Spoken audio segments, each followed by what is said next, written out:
Hello friends, welcome to my channel. இன்னைக்கு நம்ம இந்த வீடியோவில் எந்த படத்தோட ரிவ்யூ பார்க்க போகிறோம்னா 2012 பாலிவுட்டில் ரிலீஸ் ஆன ஜப் தே கி ஜான் இந்த படத்தோட ரிவ்யூ தான் பார்க்க போகிறோம். இந்த படத்தில் லீடிங் ரோலில் ஷாருக் கான், கட்ரினா கைஃப், அனுஷ்கா சர்மா இவங்கெல்லாம் இந்த படத்தில் லீடிங் ரோலில் நடிச்சிருக்காங்க. இந்த படத்தோட கதையை பற்றி பார்த்தோம்னா ஓப்பனிங்கில் காஷ்மீர் சிட்டியை காட்டுறாங்க. காஷ்மீர் மார்க்கெட்டில் ஒரு டெரரிஸ்ட் குரூப் வந்து பாம் ஃபிக்ஸ் பண்ணியிருக்காங்க. அதை டிஃப்யூஸ் பண்ணுறதுக்காண்டி நம்ம ஷாருக் கான் வராரு. அதே நேரத்தில் ஷாருக் கான் வந்து இதுக்கு முன்னாடி நூற்றுக்கணக்கான பாம்பெலாம் டிஃப்யூஸ் பண்ணியிருக்காரு. அதனால அவருக்கு ஒரு தனி மரியாதை இருக்குது. அதே மாதிரி நம்ம அனுஷ்கா சர்மா வந்து எப்படியாவது டிஸ்கவரி சேனலில் ஒரு பெரிய ஜேர்னலிஸ்ட் ஆயிடணும் அப்படின்னு ட்ரை பண்ணிகிட்டு இருக்காங்க.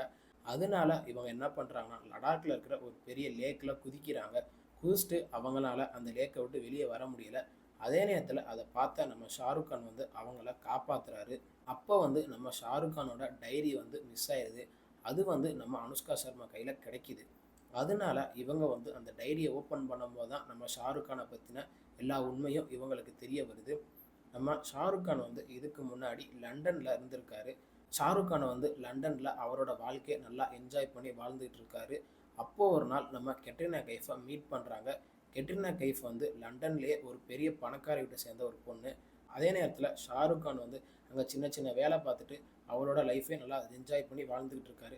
அப்போது ஒரு நாள் இவங்க 2 பேருமே மீட் பண்ணுறாங்க. மீட் பண்ணி கொஞ்ச நாள்லேயே கட்ரினா கைஃபும் ஷாருக் கானும் லவ் பண்ண ஆரம்பிக்கிறாங்க. கொஞ்ச நாள் கழித்து நம்ம ஷாருக் கானுக்கு ஒரு பெரிய சம்பவம் லண்டனில் நடந்துருது. அதனால ஷாருக் கான் லண்டன்லேருந்து திருப்பி இந்தியாவுக்கு வந்துடுறாரு. இந்தியாவுக்கு வந்தோடனே இவர் இங்கே ஒரு பெரிய பாம் ஸ்குவாடில் ஒரு ஹெட்டாக இருக்கார். அனுஷ்கா சர்மா வந்து எப்படியாவது ஷாருக் கானை பற்றி மொத்த டீட்டெயில்ஸும் தெரிஞ்சுக்கிறணும் அப்படின்னு அவர் பின்னாடியே நம்ம அனுஷ்கா சர்மா சுற்றிக்கிட்டு இருக்காங்க. இதெல்லாம் நம்ம டைரக்டர் காமிச்ச விதம் உண்மையிலே நல்லா இருந்துச்சு. அதே மாதிரி காஷ்மீர் சிட்டியை காமிச்ச விதமாக இருக்கட்டும், நம்ம ஷாருக் கான் படத்தோட ஓப்பனிங்கில் லடாக்கை நோக்கி போகிற அந்த சீனெல்லாம் நம்ம டைரக்டர் வச்ச விதம் உண்மையிலே அருமையாக இருந்துச்சு.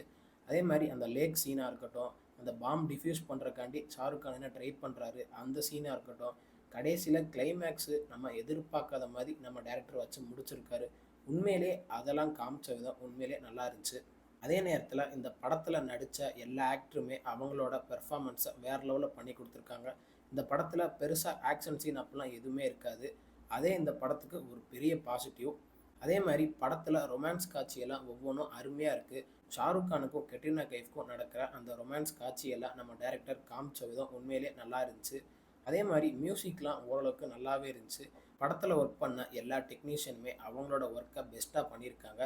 நம்ம சினிமோட்டோகிராஃபர் வந்து ஸ்டார்டிங்கில் அந்த பைக் ரைடில் நம்ம ஷாருக் கானை காமிச்ச விதமாக இருக்கட்டும், சுற்றி இருக்கிற காஷ்மீரை காமிச்ச விதமாக இருக்கட்டும், அதெல்லாம் உண்மையிலே காட்டின விதம் அருமையாக இருந்துச்சு. அதே மாதிரி கிளைமேக்ஸில் ஒரு பெரிய ட்விஸ்ட் இருக்கும்.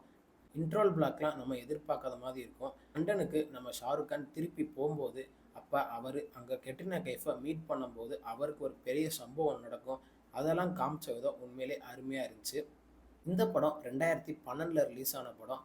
ஆனால் 2012லேயே கதைக்கு என்ன தேவையோ அதை மட்டும்தான் நம்ம டைரக்டர் ஃபோக்கஸ் பண்ணி எடுத்திருக்காரு. இப்போ இந்த படத்தை பார்த்தாலும் ஒரு நல்ல படமாக தான் நமக்கு ஃபீல் ஆகும். ஏன்னா படத்தில் காமெடி ஓரளவுக்கு இருக்கும், அது நல்லா ஒர்க் அவுட் ஆகிருக்கும். ரொமான்ஸ்லாம் நம்ம எதிர்பார்க்காத மாதிரி ரொம்ப அதிகமாகவே வச்சுருக்காரு.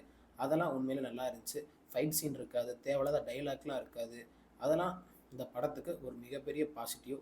இந்த படத்தை கண்டிப்பாக பார்க்க வேண்டிய படம் தான். இந்த படம் தமிழ் டப்பிங் வெர்ஷனில் இல்லை, இந்த படம் ஹிந்தியில் தான் இருக்குது.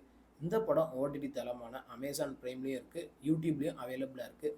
படத்தோட டியூரேஷன் பார்த்தோம்னா 2 மணி நேரம் 57 நிமிஷம் இருக்குது. இந்த 2 மணி நேரம் 57 நிமிஷத்துலையும் நம்ம எந்த இடத்துலையுமே லேகுன்னு ஒன்று ஃபீல் பண்ணவே முடியாது. ஏன்னா அவ்வளோக்கு டைரக்டர் அவரோட ஒர்க்கை பெர்ஃபெக்டாக பண்ணியிருக்காரு.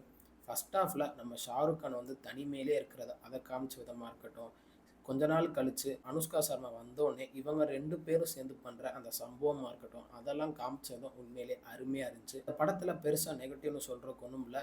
இந்த படத்தை கண்டிப்பாக எல்லாருமே பார்க்க வேண்டிய படம் தான். இந்த படத்தில் லடாக்கை காமிச்ச விதெல்லாம் உண்மையிலே அருமையாக இருந்துச்சு. அந்த பெரிய ஹைவேஸை தனியாக நம்ம ஷாருக் கான் மட்டும் ஓட்டிகிட்டு போகிற மாதிரி ஒரு சீன் இருக்கும், அதெல்லாம் காமிச்ச விதம் உண்மையிலே நல்லா இருந்துச்சு. இந்த படத்துக்கு நம்ம கொடுக்குற ரேட்டிங் பார்த்தீங்கன்னா 10க்கு 7.5 கொடுக்கலாம். இந்த வீடியோ உங்களுக்கு பிடிச்சிருந்தா மறக்காமல் நம்ம சேனலை லைக் பண்ணி, கமெண்ட் பண்ணி, ஷேர் பண்ணுங்கள். மறக்காமல் சப்ஸ்கிரைப் பண்ணி பக்கத்தில் இருக்க பெல் பட்டனை கிளிக் பண்ணி விட்ருங்க. தேங்க்யூ ஃபார் வாட்சிங் திஸ் வீடியோ.